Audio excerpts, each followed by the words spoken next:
Are we all set up at the production desk? Is everything on track? Thanks.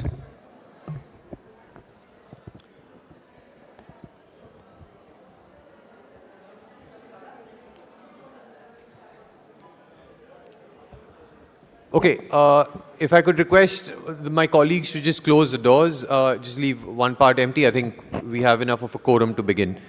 May I now invite our partners and friends at the UN, Nelson Mufo, the UN Resident Coordinator in South Africa, to address us this morning. Just to give everyone a quick background, Nelson has supported this dialogue since its inception last year. We met him briefly along at the sidelines of Anga in September, and we said we want to come to Cape Town, and he said, you're more than welcome to, and you have my full backing and support. Unfortunately, he had some commitments last time, so he couldn't join us in person, but we're delighted, Nelson, that your schedule was available and we can have you in person this time. So may I please invite Nelson Mufo, our UN Resident Coordinator in South Africa, to speak to us. Well, thank you indeed to the program director. It's a pleasure that I'm able to join this year. And I think it is only really important that we support all efforts of this nature that really seek to advance the aspirations of people of the Global South. But of course, let me stand on existing protocol, whilst of course acknowledging the patron of the Thabo Mbeki Foundation and our main convener, as well as all the other dignitaries that were acknowledged this morning. I note in the room the presence of the former minister, as well as some ambassadors and also distinguished participants. It gives us, as the UN family, great pleasure, really, to be part of this effort and to join and accompany accomplished thought leaders from the Global South who are really dealing with something that is quite pertinent if we really want to assure the well-being of people and planet going into the future.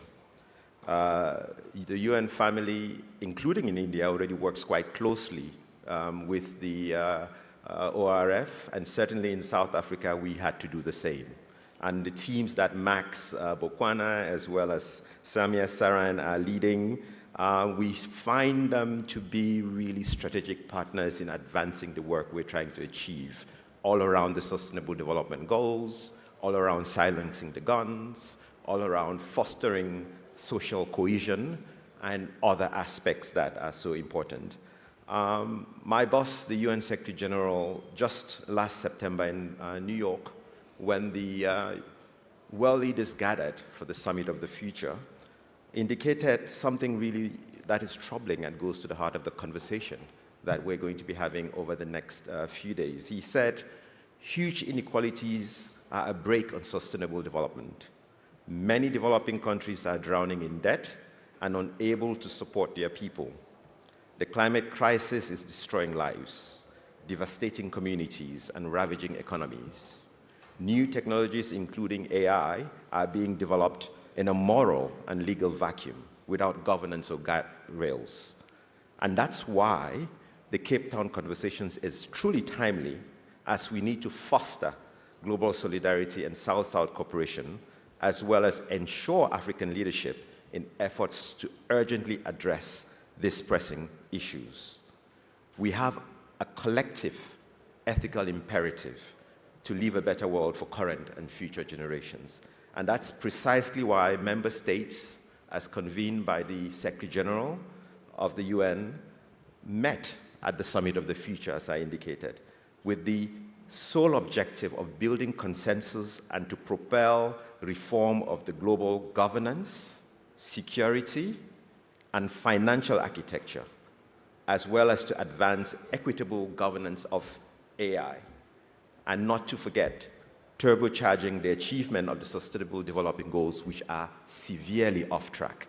And so we need increased financing to be able to propel the ambitious transitions that you heard the previous panel also highlight. So there's emerging consensus that it is now time to move away from unkept promises and talking to tangible actions that really deliver on the aspirations of people around the world.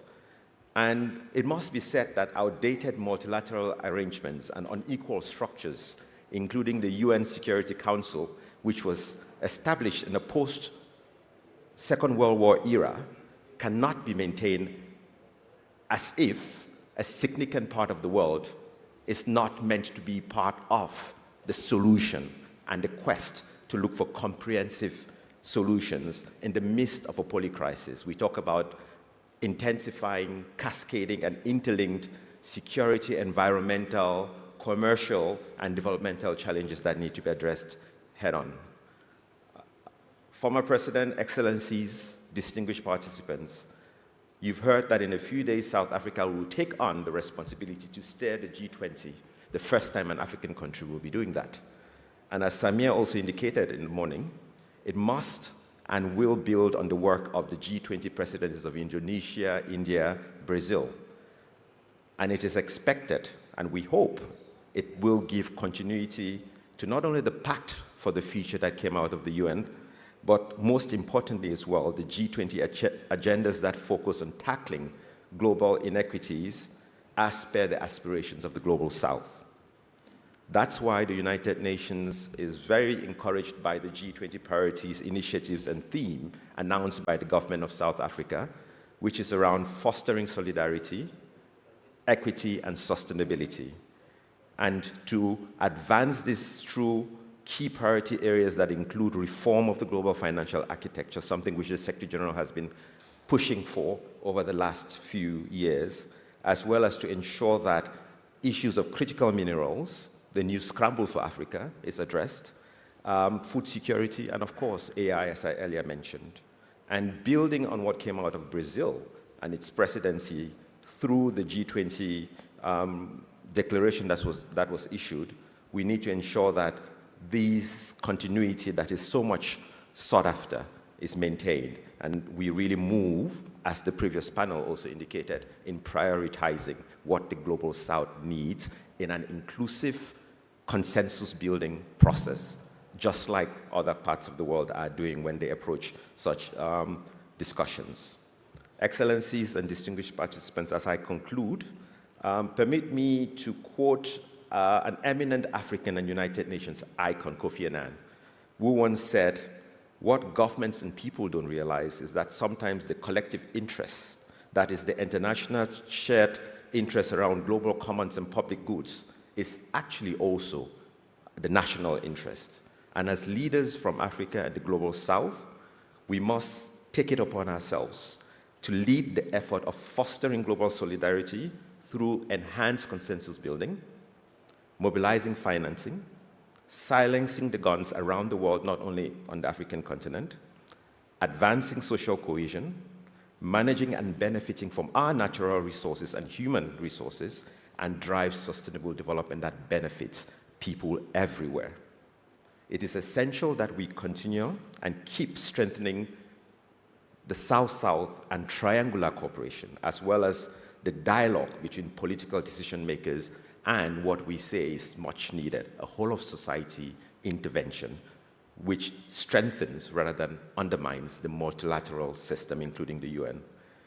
This is the only way which really we can ensure we rebuild trust and hope and restore legitimacy to international organizations and ensure that global decisions truly benefit people. So in the next few days, we really need to emerge with a call to action that leads to tangible action and not just stay as words on a paper. And I thank you once more, former President Becky, and all the distinguished participants who are really giving their time, energy, and thinking into crafting something that will benefit all. Thank you so much again.